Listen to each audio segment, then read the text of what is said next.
Hey, I'll welcome back MBCT aspirants. Welcome to this new video, guys. So today we'll be talking about 5 things जो हर किसी ने करना चाहिए, irrespective आपको क्या स्कोर आया है, 120 आया है, 150 आया है, 180 आया है, you're getting into GBIMS या you're getting into a lower tier college.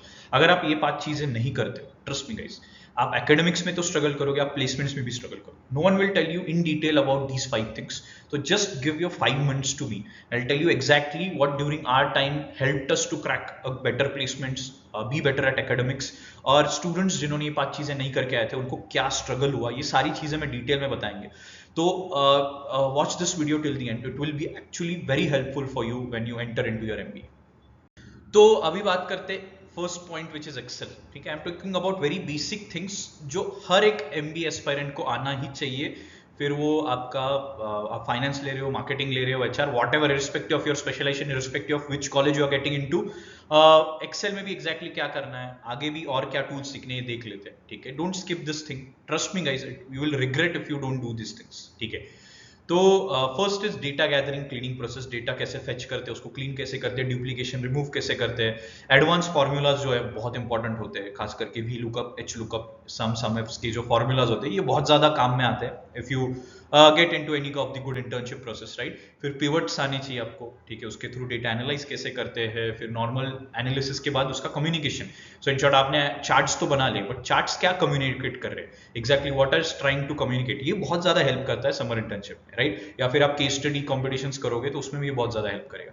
And फिर conditional formatting. So according to the conditions, अगर कोई XYZ कंडीशन दिए गए हो उसके अकॉर्डिंगली उतना ही डेटा आपको चाहिए. So if you want data only above 10,000 तो उसके लिए आप कंडीशंस कैसे लगाते हो, फिल्टर्स कैसे लगाते हो, ये चीजें अगर आप सीख लेते हो गाइस, इसको थोड़ा प्रॉपरली प्रैक्टिस करते हो तो ये बहुत ज्यादा हेल्पफुल रहेगा आपके लिए. Trust me, each and everything will be used. Okay, next is presentation. अभी एमबीए मतलब प्रेजेंटेशन. ठीक है, सो इन शॉर्ट एक hygienic proper template according to the concept that you have. तो टेम्पलेट्स ठीक से होने चाहिए, रंग बिरंगी टेम्पलेट्स नहीं होने चाहिए. बहुत सारे लोग मस्त फैंसी टेम्पलेट्स बनाते हैं, वो स्कूल कॉलेज में ठीक था, ग्रेजुएशन तक.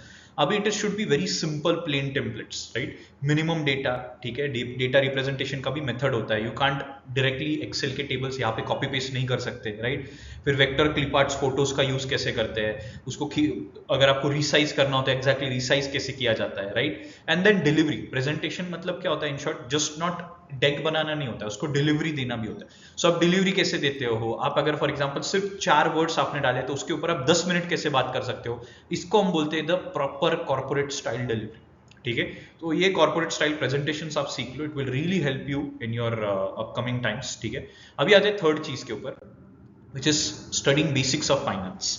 तो जिनका फाइनेंस रहा है पहले ग्रेजुएशन में उनको अच्छा है, but majority of the engineers हो गए या आप दूसरे बैकग्राउंड से हो गए तो आपके लिए बहुत ज्यादा प्रॉब्लमेटिक चीज होगी ये. तो फाइनेंशियल स्टेटमेंट्स कौन से होते हैं, उसमें एग्जैक्टली क्या रिप्रेजेंट किया जाता है, फिर फाइनेंशियल स्टेटमेंट बनाते कैसे है, फिर फाइनेंशियल बेसिक फाइनेंशियल टर्म्स का ये ले लो. एनालिसिस, रिपोर्ट एनालिसिस कैसे करते हैं, कोई भी एक फाइनेंशियल स्टेटमेंट या रिपोर्ट है, कोई फाइनेंशियल रिपोर्ट, तो उसको एनालाइज कैसे किया जाता है, इंपॉर्टेंट टर्म्स क्या है, right. And accounting, a very important part. First year में, फर्स्ट सेमेस्टर में आपको अकाउंटिंग का बेसिक्स पूछा जाएगा, या फिर आपको सारे बैलेंस शीट्स वगैरह आपको ये बनाने पड़ेंगे. तो ये मैन्युअली करना पड़ेगा आपको पेपर में. तो इसीलिए ये 4 चीजें जो है ये प्रॉपरली सीख लो if you are not aware. आपको ऑनलाइन यूट्यूब में बहुत सारे कॉमर्स के 11th-12th कॉमर्स के आप वीडियो रेफर कर सकते हो, best sources for your finance study. ठीक है, don't go for any books, उससे बेटर वीडियो से सीखो, आपको बेटर समझ में आएगा. ओके, फिर आते हैं स्टैटिस्टिक्स.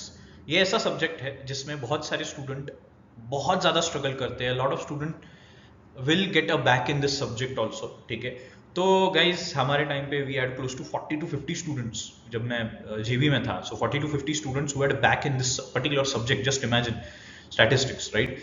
तो इसमें distribution and frequency, so basics of statistics जो है, कोई भी एक अच्छी बुक पकड़ लो या फिर वीडियोस देख लो, सीरीज देख लो, तो उसमें डिस्ट्रीब्यूशन फ्रीक्वेंसी से स्टार्ट करो. ठीक है, क्या होता है, कौन से टाइप ऑफ फ्रीक्वेंसीज होते हैं, कौन से टाइप ऑफ डिस्ट्रीब्यूशन होते हैं, प्रोबेबिलिटी कौन से होते हैं, राइट. नॉर्मल प्रोबेबिलिटी जो आपने सीखी उसके अलावा भी होता है जो आपने सीईटी के लिए सीखा होगा, apart from that also variables and types, उसके sampling and distribution.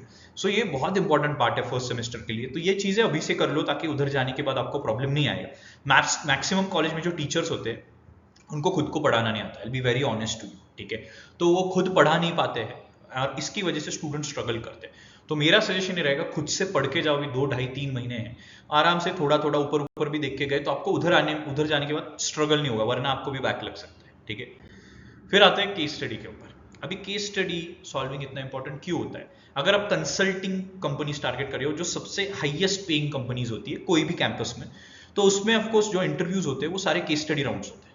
Apart from that, जो कॉर्पोरेट कॉम्पिटिशन्स आते हैं इन कॉलेज, या फिर आप जो डेयर टू कम्पीट है वैसे प्लेटफॉर्म्स पे जाके रजिस्टर कर रहे होगे, राइट? तो ऐसे इसके ऊपर केस कॉम्पिटिशन्स होते हैं बहुत सारे कॉर्पोरेट के, जिसमें लाइव प्रोजेक्ट्स दिए जाते हैं। तो उसमें एग्जैक्टली कौन सा फ्रेमवर्क यूज करना है, कैसे उसको सॉल्व करना है, ये सारी चीजें बताई जाती है, right? So in short what I will do is, हमारे डिस्क्रिप्शन में I am putting down some links, ठीक है, आप वो रेफर करो, you can refer those frameworks, right, for your study. It will actually help you, actually आगे जाके ये आपको बहुत ज़्यादा हेल्प करेगा केस स्टडी सॉल्विंग में, ठीक है। तो ये 2 चीज़ें हैं, structures, frameworks according to finance का अगर केस स्टडी है, मार्केटिंग अगर केस स्टडी, उसके फ्रेमवर्क्स कौन से, कंसल्टिंग अगर केस स्टडी है, राइट। मार्केटिंग के लिए I will suggest Kotler, Philip Kotler, Bible of marketing बोला जाता है, उसकी समरी आती है 100 पेजेस की, वो कर लो। फाइनेंस का मैंने बताया आपको क्या क्या करना है, ठीक। कंसल्टिंग के लिए कंसल्टिंग केस बुक्स अवेलेबल होते हैं, ठीक है, अच्छे अच्छे आईएम्स के होते हैं अवेलेबल ऑनलाइन, तो वो आप रेफर कर सकते हो। It will actually help you in your profession, okay. तो ये 5 चीजें थी जो अगर आप ठीक से करते हो तो ट्रस्ट मी गाइज, आपकी एमबीए की जर्नी बहुत स्मूथ होगी। आपको प्लेसमेंट्स में कोई चैलेंजेस नहीं आएगा, आपको एकेडमिक्स में कोई चैलेंजेस नहीं आएंगे। No one will tell you all these things that are very important, ठीक है। So don't miss out on these things. अगर आपको कोई भी डाउट्स होगे कमेंट में डाल दो, I try to help you, ठीक है। जो भी चीजें आपको चाहिए होगी I try to reply, okay. So that was all about what are the 5 important things that you need, okay? So stay tuned for further updates and let's wait till the results are out. All the best.